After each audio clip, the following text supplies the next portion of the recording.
Oke, Bejo lovers semuanya, selamat datang kembali di video pembelajaran si Bejo.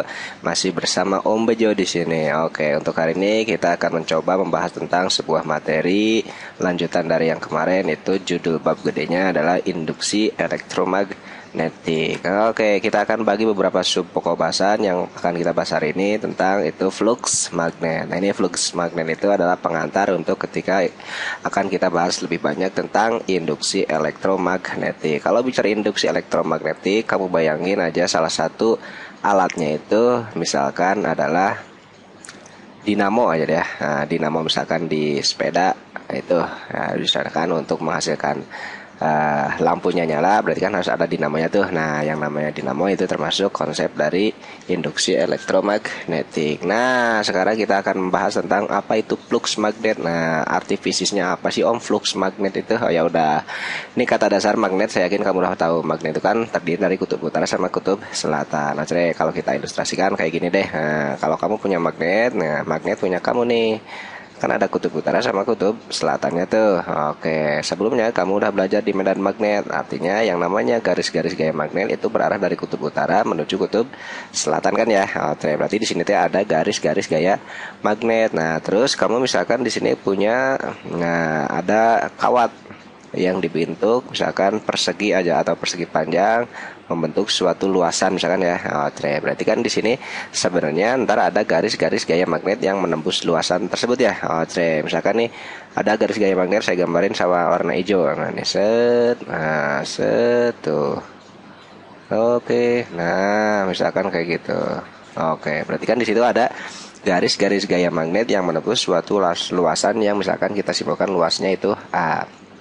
Nah, kalau kamu gerak-gerakin misalkan maju atau mundur, berarti kan ntar ada jumlah garis gaya magnet yang menembusnya itu ada yang banyak misalkan atau ada yang sedikit. Berarti kalau misalkan kamu gerak-gerakin si magnetnya mundur atau mundur, berarti kan di sini terjadi perubahan garis-garis gaya magnet yang menembus luasan yang kamu punya. Nah, ketika ada perubahan suatu garis-garis gaya magnet, maka ntar ketika kamu pasangin di sini suatu galvanometer atau ampermeter, maka di sini akan terjadi yang namanya ada aliran listrik. Nah, kita sebutnya arus induksi. Oh, berarti yang namanya flux magnet itu apa sih Om?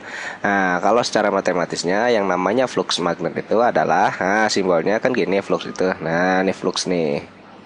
Nah, garis medan magnet, garis gaya medan magnet, nah, yang menembus suatu luasan yang luasnya misalkan A. Nah, secara tegak lurus si bidangnya misalkan. Nah, berarti yang namanya besarnya itu berarti BA cos theta. Nah, di sini juga hati-hati nih, yang namanya theta di sini adalah, nah, ntar kalau diilustrasikan jadi gambarnya seperti ini deh. Nah, misalkan ini luasannya nih. Ini kamu saya contohin satu garis gaya magnet untuk sudut theta terhadap siapa nih? Garis normal. Jadi yang namanya theta di situ adalah sudut yang dibentuk oleh medan magnet sama garis normal. Jadi yang namanya theta itu sudut antara medan magnet dan garis normal, bukan medan magnet terhadap bidang si luasannya.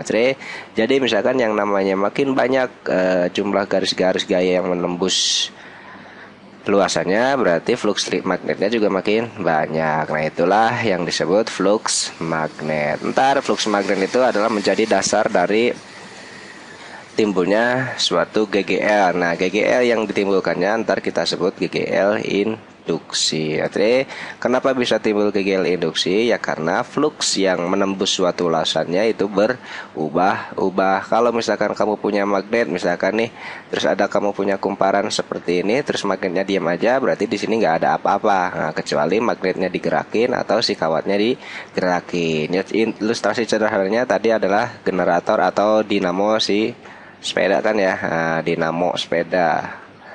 Nah, dinamo sepeda, jangan dinamo Tamiya, itu berbeda. Kalau dinamo sepeda itu kan mengubah dari apa?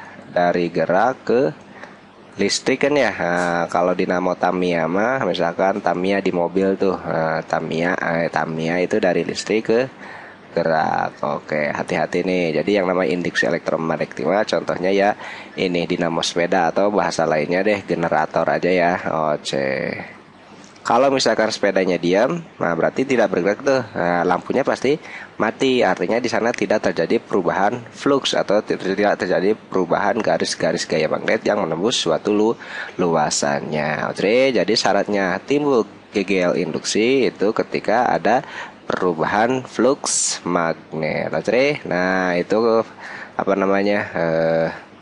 Dasar dari sebuah prinsip kerja dari sebuah generator. Oke. Nah, ini yang kita sebut dengan flux magnetik. Oke. Oke, kalau misalkan contoh matematisnya kayak gini deh. Nah, misalkan nih contoh matematis ketika ada soal tentang flux. Ada suatu medan magnet mempunyai induksi magnetiknya misalkan 400 Tesla. Nah, membentuk sudut nih misalkan 30 derajat terhadap. Nah, ini biasanya pembuat soal itu terhadap bidang datar. Oke, maka yang ditanya berapa fluxnya. Oke, jika luasan yang ditembusnya misalkan 1 meter persegi. Berarti kan kalau kamu jawab yang namanya flux itu kan tadi apa? BA cos theta. Oke, berarti B-nya misalkan kamu anggap 400, luasannya tadi 1. Nah, di sini hati-hati, cosnya kamu pakai yang mana? Karena di sini 30 derajat terhadap bidang datar, berarti yang kamu perlukan yang ini kan ya. Nah, ini 30, berarti yang kita perlukan adalah sudut antara B dan garis normal, berarti sisanya adalah 60 derajat gitu maksudnya. 400 kali cos 60 kan setengah kali 400 ya 200. Oke, oke, itu sama kayak kemarin kita bahas tentang flux listrik. Kalau flux listrik ya medan listrik, kalau flux magnet ya medan magnet. Oke. Nah, mungkin ini sedikit tentang flux magnetik. Ntar kita lebih bicara banyaknya tentang di GGL induksi yang dihasilkan oleh perubahan flux magnet. Oke. Semoga ini menjadi pengantar buat lo semuanya dan semoga ini menjadi dasar ketika kamu belajar induksi magnetnya biar lebih paham, lebih lancar lagi. Oke, sampai ketemu di sub pokok berikutnya. Boleh kamu lanjutkan nonton videonya, jangan berhenti dulu ya, lagi tanggung-tanggung yang nih Om. Oke, sampai ketemu, sampai jumpa lagi. Assalamualaikum.